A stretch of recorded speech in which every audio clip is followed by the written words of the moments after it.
Salut Pierrot, Salut Jules. tu vas bien? Ça va et toi? Ben ouais, impeccable. Comment se passe Top, top. cette période délicate de ton côté là? T'es Bah écoute, confiné, hein.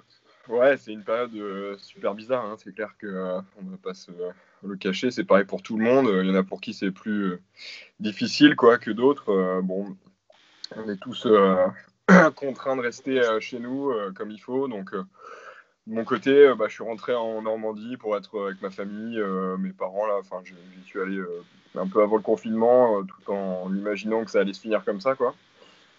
Mais bon, au final, c'est aussi des moments où il faut tirer le positif et se dire que bon bah voilà, nous on a de la chance, je touche du bois pour l'instant, mais on est épargné, que ce soit dans la famille, dans les proches, et donc c'est aussi un moment de pouvoir tous se retrouver comme ça Ouais.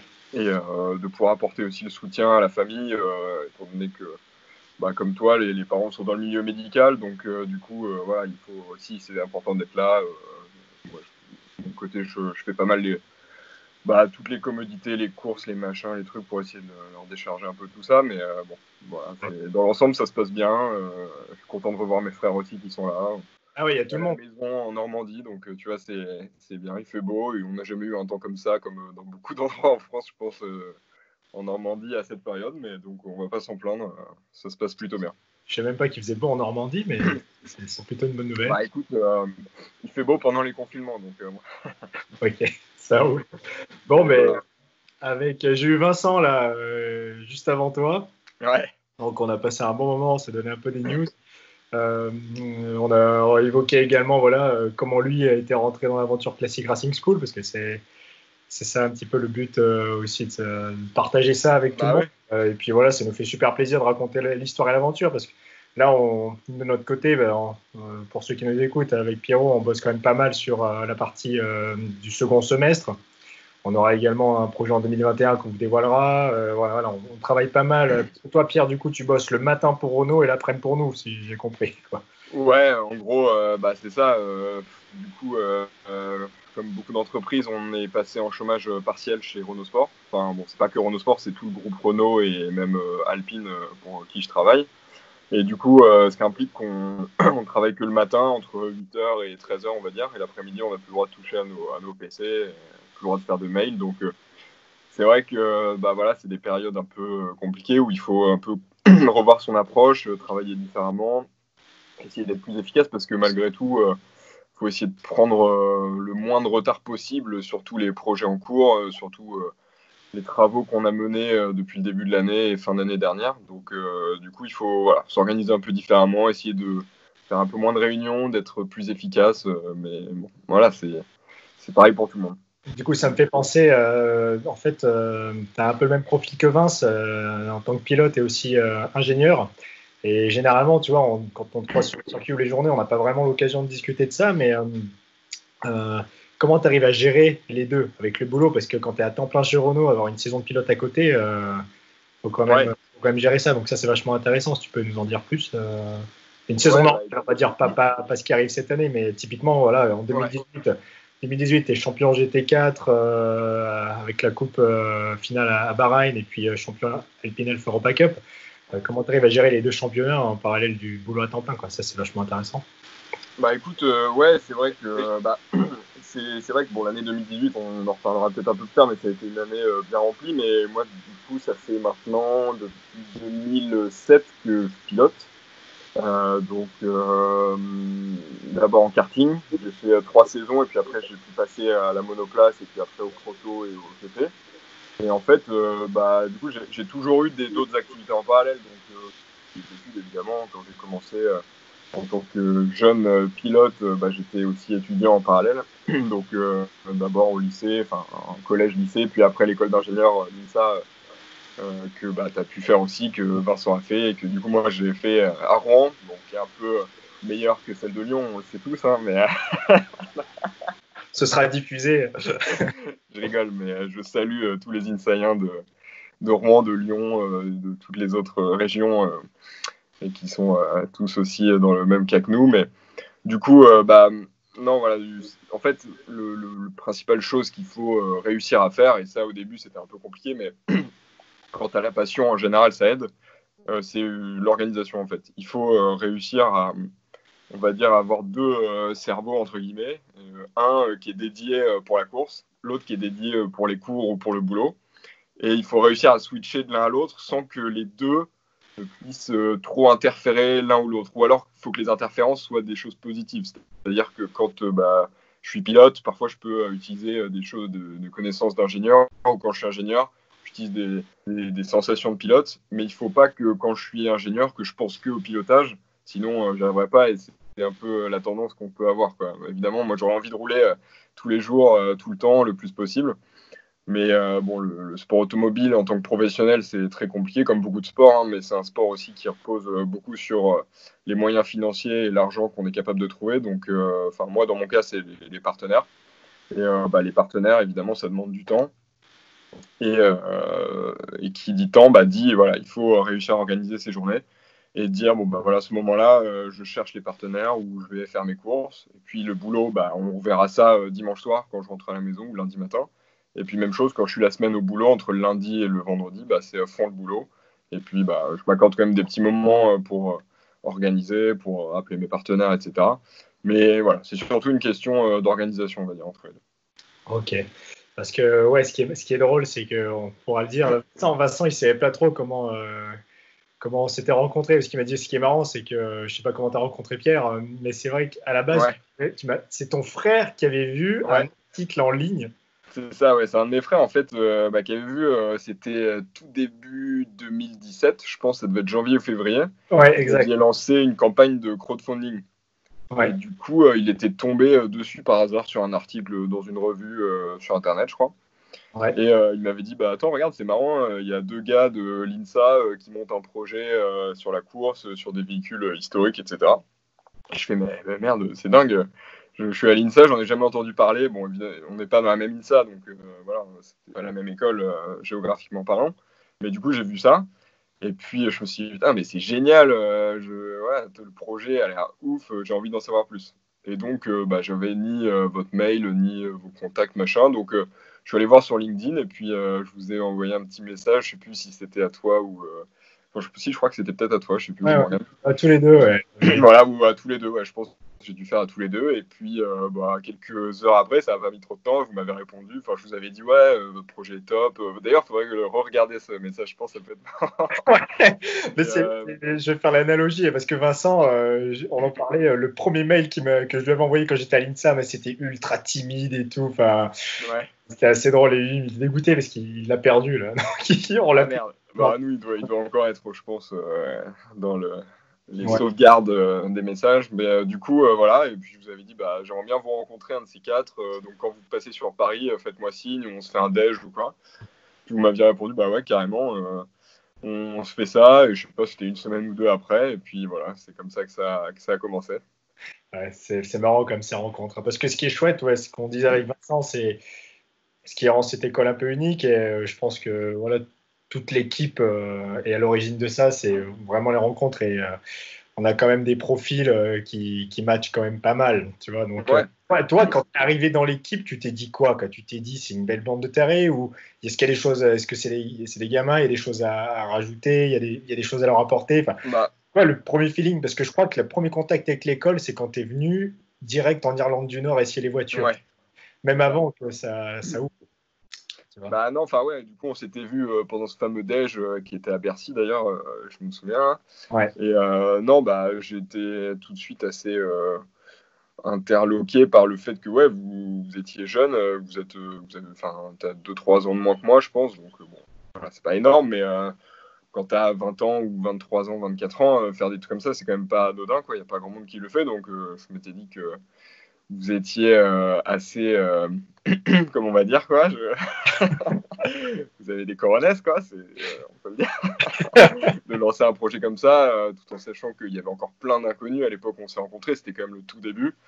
Il y avait, enfin, les voitures étaient pas financées, vous aviez rencontré qu'une seule fois le constructeur, enfin voilà, il y avait encore plein de trucs, on savait pas ce que ça allait donner. Et bon, le fait d'y croire et de jamais lâcher, ça a fonctionné.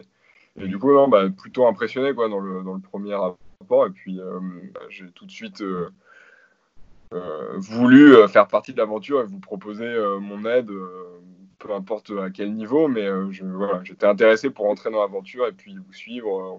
On avait le même profil, des mecs de la même école, du même âge, donc il y avait plein de logique autour de ça, quoi.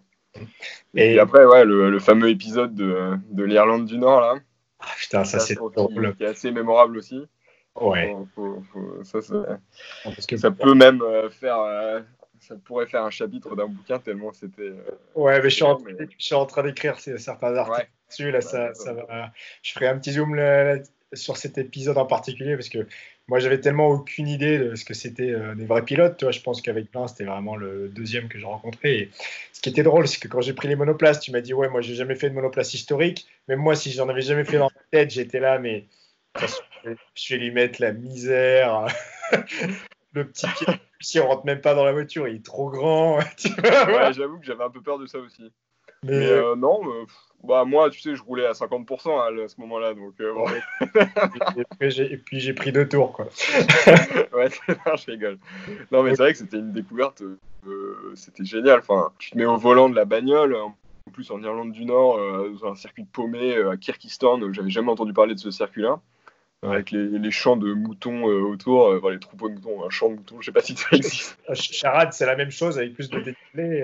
Avec des petites, des petits volcans autour, quoi. Mais, c'est ça. Mais du coup, non, mais ouais, le dépaysement était assez total et le fait de se retrouver dans une voiture, on va dire des années 60-70, enfin, ça rajoutait encore plus au charme de l'expédition et de l'aventure. Et j'ai tout de suite accroché. Enfin, ce que je t'ai dit, en sortant de la voiture, j'ai l'impression d'être dans un film ou dans un jeu vidéo, quoi. Tellement c'était dingue, tu vois.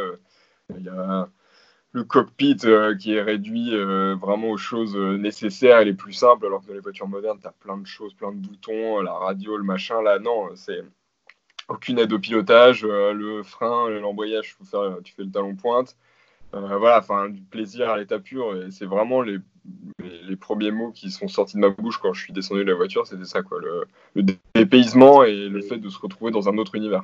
Parce que toi, ton truc à l'époque, c'était plus la RS01 de chez Renault. Enfin, explique-moi la partie dev, parce que même moi, tu m'en as pas vraiment parlé en détail en quoi consiste ton boulot chez Renault, parce que tu as pas mal évolué là, dans le département aérodynamique, du coup. Ouais, bah, Dev, c'est vrai que explique un peu.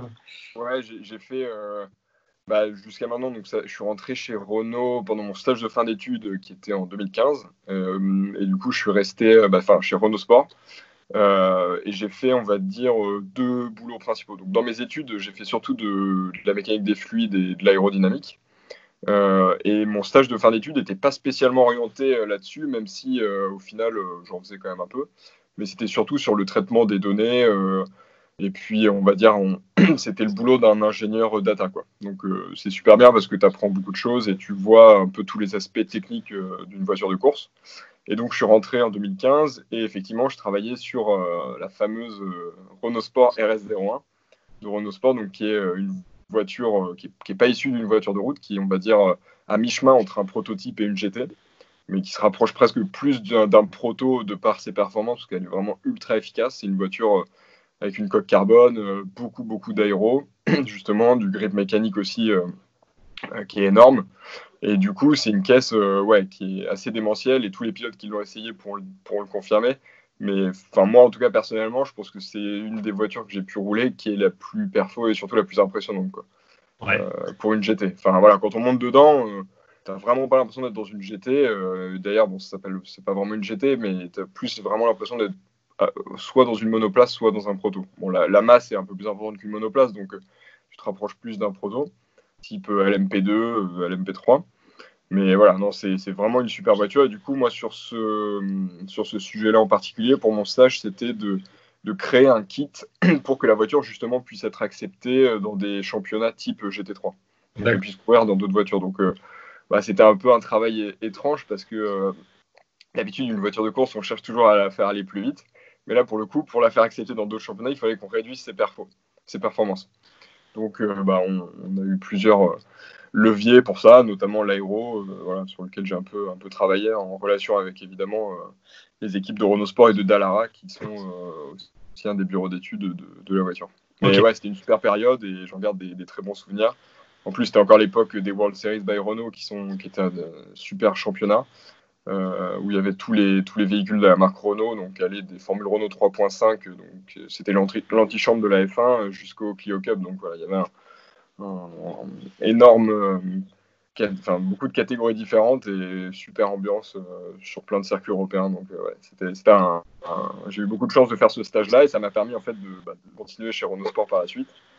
Et après, j'ai changé de boulot 2 ans après parce que ce boulot-là était top, mais ça demande beaucoup de déplacements. Et vu que j'avais aussi mes courses en parallèle, là pour le coup, on parlait d'organisation tout à l'heure, mais là c'était presque injouable parce que j'avais une dizaine de meetings par le boulot avec Chronosport, plus une dizaine de meetings pour mes courses. Et il y avait souvent des clashs de dates, donc il y a une opportunité qui s'est présentée. Et je suis retourné plutôt côté Renault Sport, mais plutôt voiture de série et Alpine. Et voilà, c'est qui m'a motivé, voilà. J'allais enchaîner sur Alpine parce que du coup, tu es chez Renault et d'un coup, il y a l'Alpine Cup qui naît et tu étais également dans le développement de l'Alpine de route ou l'Alpine. Alors, c'était l'Alpine de route, ouais. Parce qu'en fait, l'Alpine de course, c'est Signatech qui s'en occupe. Donc, toutes les équipes de Philippe Sino qui sont basées à Bourges, c'est eux en fait qui sont le bureau d'études pour le coup des véhicules de course. Chez Renault Sport, nous on s'occupe que des véhicules de route, donc Renault Sport Cars. Donc moi dans mon boulot j'ai essentiellement travaillé sur la Mégane RS Trophy R et puis l'Alpine actuelle. Bon, je suis arrivé quand même à la fin du développement de l'Alpine parce que je suis arrivé à ce poste-là en 2017 et la voiture sortait en 2018. Donc toutes les études amont étaient déjà passées. Moi j'ai repris ce projet-là, mais évidemment ça me motivait vachement parce que l'Alpine, c'est une voiture moi qui me passionne en tant que Normand déjà parce que j'habite pas très loin de Dieppe et c'est là-bas où se trouve l'usine aujourd'hui et le siège de Alpine. Et puis ma famille aussi vient de Dieppe. Voilà, donc j'ai même fait mon premier stage d'ingénieur qui était pour le coup en 2010 chez Alpine à l'usine de Dieppe aussi où je mettais les voitures sur la chaîne. Non mais c'est une histoire de cœur, c'est clair. Et du coup, le fait de d'abord pouvoir trouver un boulot sur l'Alpine de route, puis après de pouvoir courir sur l'Alpine de course, ça c'était juste un rêve, quoi. Puis gagner sur l'Alpine de course, c'est ça qui est génial, parce que 2018, l'Alpine de course, il y a combien de courses au championnat? 6 Ouais, il y a eu 6 week-ends de course, et tu as 2 courses par week-end, donc ce qui fait 12 courses. Et tu as gagné combien de fois sur les 6 courses? Sur les 12 courses, du coup, vu que tu as 2 courses, c'est par week-end, je gagne, tant que je te dise pas de bêtises, je gagne 5 courses sur 12. Et après, j'ai dû refaire 2 autres podiums ou 3 autres podiums pour le reste de la saison. Mais non, c'est clair que ça a été une super saison.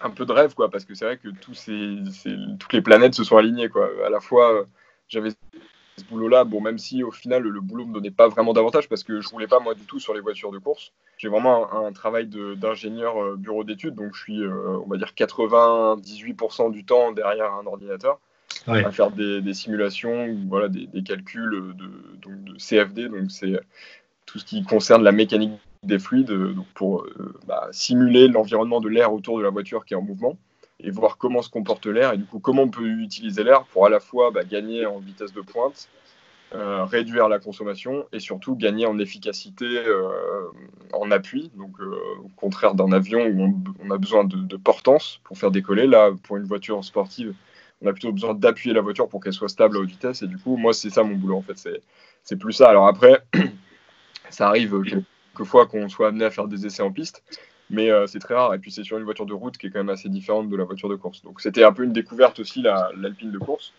Mais c'est une voiture qui est top parce que très légère en fait. Et pour moi, c'est ça son gros point positif, c'est que c'est une voiture qui fait 1 tonne. Il n'y a plus beaucoup de voitures de course de type GT qui font ce poids-là. Et quand on la compare, comme on a pu le faire face aux autres GT4 par exemple, Mercedes ou Audi, qui sont aussi des très bonnes voitures, mais on avait un petit avantage sur justement ce poids-là, le fait que on consommait moins de pneus, on consommait moins de tout, et on arrivait à être plus performant sur la durée d'une course, d'1 heure, plutôt que les autres qui étaient peut-être un peu plus rapides que nous en qualif, bien que ça se jouait, mais par contre sur la durée d'une course, on était souvent toujours présent, même dans les dernières minutes de course, quoi. Bon, je te pose pas la question, quel est ton meilleur souvenir de ta carrière, du coup? Réponse. Ma meilleur souvenir, je pense que ouais, c'est clair, j'en ai peut-être deux et les deux ils se trouvent en 2018. C'est évidemment la dernière course du championnat où le titre se joue à un point de l'Alpine Cup. Un Ça a point. été Ouais. une course ultra intense. Il fallait que si mon adversaire le plus proche termine premier, et ce qu'il a terminé, il fallait que je termine au minimum quatrième, au plus loin. Si je terminais cinquième, je perdais le titre. Alors que j'avais en plus été en tête toute la saison, donc ça aurait été quand même super frustrant et très difficile à vivre. Et au final, bah, toute la course, je suis cinquième. Et dans les 3 derniers tours, j'arrive à passer quatrième et finalement à remporter le titre. Donc c'est clair qu'au niveau tension nerveuse, je suis sorti de là, j'étais épuisé. Je Mais me comme souviens, tout le monde, ouais. Tu m'as, tu je m'as sais pas. dit, c'est un déchet, le Pierrot, là. Ah, mais j'avais jamais autant souffert, on va dire physiquement et surtout mentalement, parce que voilà, il fallait tenir, quoi. Il fallait surtout pas faire d'erreur, pas craquer, pas lâcher. Et Ouais. quand j'ai passé la ligne, ouais, ça a été un gros moment d'émotion, c'est clair. Et Et du puis coup, après, la ouais. Coupe du Monde à Bahreïn, voilà, on gagne la première Coupe du Monde GT4 face, comme je te disais, à tous les autres concurrents qui sont BM, Audi, Porsche, Aston, etc., etc. Et voilà, pour la première participation avec l'Alpine, on gagne, donc ouais, ça c'était aussi super. Et du coup, tu as la chance d'avoir une petite Alpine de route aussi, du coup. Ben ouais, ça c'est clair que c'est les petits avantages, enfin les petits, non, les gros avantages du championnat. Toujours pas roulé dans cette caisse, franchement, t'abuses. Non, mais ouais, ça c'est vrai que comme récompense de la victoire d'un championnat, on peut pas faire mieux, quoi. Gagner la Ah voiture oui, sur laquelle, la voiture de route sur laquelle tu cours, ouais, ça c'est top. Et bon, bah voilà, la voiture est dans le garage, je m'en occupe bien. Dès que je veux, je l'utilise. tu dois bien rouler Et- en ce moment. Ouais, ça c'est sûr. Bah, dès que je peux, ouais, là c'est vrai qu'en ce moment, elle a pas roulé depuis plusieurs mois, je crois. Mais dès qu'on peut, j'ai hâte de pouvoir la ressortir et de refaire des petits road trips comme on a pu se faire dans le passé. Ah ben c'est clair, oui. Parce que oui, on bosse beaucoup pour l'école, mais quand on a un peu de temps, on n'hésite pas à aller se dégourdir les jambes avec ces belles autos, quoi. Ouais. Ouais. Et puis, je terminerai là-dessus, parce que c'est déjà 20 minutes qu'on parle, là, mais toi, ta première passion, c'est la bagnole, mais la deuxième, c'est les avions, si j'ai bien compris. Ouais. Ah bah Genre, ouais, en c'est fait. bien, c'est parce que le mec, les bagnoles, et puis ton rêve, c'est plus de faire de l'aviation ou de continuer dans la bagnole, enfin, Non, je pense que la base de ma passion et je pense au final de ma vie restera quand même l'automobile et surtout les véhicules sportifs et de course. Mais c'est vrai que l'aéronautique me passionne aussi beaucoup. Bon, ça a pas mal de points en commun avec l'automobile, oh, notamment par rapport à l'aéro. Mais c'est clair que bah, enfin, piloter, moi j'ai pas de licence ou quoi que ce soit, mais les quelques expériences que j'ai pu faire, et notamment avec toi, qui était top, bah, ça me donne vachement envie de pouvoir me lancer et d'essayer oui, parce ouais, que de pour la, piloter. pour la petite anecdote, voilà, on est allé faire un petit tour en ULM. Moi, j'avais pas tenu 10 minutes parce que j'en pouvais plus, il y a des turbulences de partout. Puis toi, tu es resté 30 minutes avec le gars. C'était une journée horrible, il y avait un vent de malade. Et... Ah, c'était assez Ah spécial. là, Un petit ULM là, je sais plus, ça pèse combien ça, franchement, je sais pas si c'était le pire d'être à côté de Vincent dans une Caterham ou de l'ULM. Là, franchement, entre les deux, je ne saurais pas quel était le pire. Enfin, j'étais vraiment pas bien, quoi, vraiment pas bien. Donc, juste pour terminer, parce que finalement, on n'a pas beaucoup parlé de CRS, mais Bah oui, c'est ce que j'allais dire. Non, mais c'est attends, bien, faut mais c'est continuer bien un peu, d'avoir hein. le rythme, parce qu'on en parle toujours de CRS, mais on vit quand même des moments exceptionnels. Et moi, je retiendrai toujours, pour terminer là-dessus, alors pour ceux qui ont la chance d'écouter jusqu'à la fin, c'est Ouais. quand tu étais en test au Red Bull Ring, que tu devais être le lendemain matin à 6 heures à Clermont pour préparer la journée de roulage avec nous, qu'à 23 heures tu m'appelais. Ah non, tu m'appelais à 21 heures, tu me dis, je suis dans la Fiat 500, je viens de quitter le Red Bull Ring, je vais choper l'avion. Non, tu es rentré en voiture, c'est ça? Non, en fait, bah, il y avait, alors je crois que c'était un moment où en Autriche, il y avait des grèves où je sais plus ce qui se Ouais. passait. Et du coup, il y avait plein d'endroits qui étaient bloqués, notamment évidemment l'autoroute qui était la route entre le Je t'imagine circuit. bien. J'imagine bien une Fiat 500 à 150. Bah ouais, en fait, j'ai été bloqué, je sais pas, pendant 1 heure. J'avais pris 1 heure de marche, donc en gros, il me restait genre ouais, quelques minutes près, quoi. Donc dès que ça s'est débouché, bah j'ai dû appuyer un peu sur le champignon, quoi. Il y avait quand même 150 ou 200 km, je crois, entre Vienne et le Red Bull Ring, je sais plus, mais c'est assez, ou même plus, peut-être 300, c'est assez long. Et du coup, bah ouais, j'ai avionné avec une Fiat 500. Bon, ça faut pas le dire, mais j'ai quand même très bien respecté les limitations de vitesse. Et j'ai quand même pu avoir l'avion à 21h, du coup, qui arrivait à 23h ou À minuit Paris. Puis à à Paris, t'as Paris. chopé ta BM et t'arrives à Clermont à 4 heures du mat. Ouais, Et c'est toi qui m'as réveillé à 6 heures, quoi, en disant, mec, on y va, c'est bon, il y a la journée. Enfin, c'était bah ouais, mais extraordinaire, ça. t'avais même pas entendu le réveil, putain. Non. Bon, pour préciser, c'était en 2018. Mais franchement, depuis, on a quand même, on est un peu plus raisonnable et je pense que là, pour les clients qui auront le plaisir de nous rejoindre sur le second semestre, les choses ont quand même pas mal évolué à l'école entre 2017, les premiers roulages et les roulages cette année-là, au niveau de la pédagogie, parce que tu as beaucoup contribué à la pédagogie avec Vincent, hein, à mettre en place, à s'adopter une clientèle qui est très, très hétérogène. Hein. Tu en as Ouais, on va dire, qui est très unie par la passion auto, mais tu en as qui sont des vrais pilotes qui ont une expérience qui a 10 ans ou qui sont encore actifs. Il y a des personnes qui n'ont jamais mis les pieds sur un circuit, donc il faut être capable de faire rouler ces gens en même temps avec la même qualité d'accompagnement. Donc ça, je pense que c'est vraiment une des forces de l'école que tu as pu mettre en place, notamment avec les briefings et le processus qui fait qu'on peut faire beaucoup rouler en journée tout en prenant le temps vraiment d'échanger avec les clients. Ouais. ouais, bah c'est vrai que pour moi, c'était au tout début de l'aventure, c'était un exercice assez nouveau parce que jusqu'à présent, j'avais jamais, on va dire, fait de coaching de manière professionnelle. Je coachais des gens, on va dire, comme ça, des amis ou d'autres pilotes qui avaient besoin de conseils. Mais là, le fait de mettre en place tout ça, ouais, non, ça c'était top. Et ce qui m'a poussé à pouvoir passer le diplôme d'État, là, comme Vincent, pour devenir coach. Donc bon, c'est en cours. Je sais pas quand est-ce qu'on va pouvoir le terminer avec tout ce qui se passe en ce moment. Mais j'espère le plus vite possible. Et surtout, j'espère ouais, retourner rapidement à Charade parce que ça me manque aussi. Et Ouais. ce côté pédagogie, c'est vrai que, comme je disais, je connaissais pas vraiment, mais enfin, maintenant, c'est quelque chose que j'aime beaucoup et que j'ai envie de continuer, surtout de développer le plus possible. Et bah, avec CRS, on a un super outil et super terrain de jeu. Le circuit de Charade, c'est juste dingue. Pour moi, c'est un des plus beaux circuits français, peut-être même plus, enfin, de ceux que je connais, quoi, par rapport. Il n'a pas grand-chose à envier à un Spa ou un Nürburgring. Bon, c'est quand même assez différent, mais voilà, ça reste un peu un environnement similaire avec une piste à l'ancienne dans la nature. Et voilà, donc ouais, ça me manque et j'ai bien hâte qu'on retourne à Charade, à Clermont, pour continuer notre belle aventure. Et Ouais. puis, attends, hop. Merde, excuse-moi, j'avais un double appel. C'est bon. C'est bon, mais on va le laisser. C'est pour montrer Ouais. qu'il est hyper busy.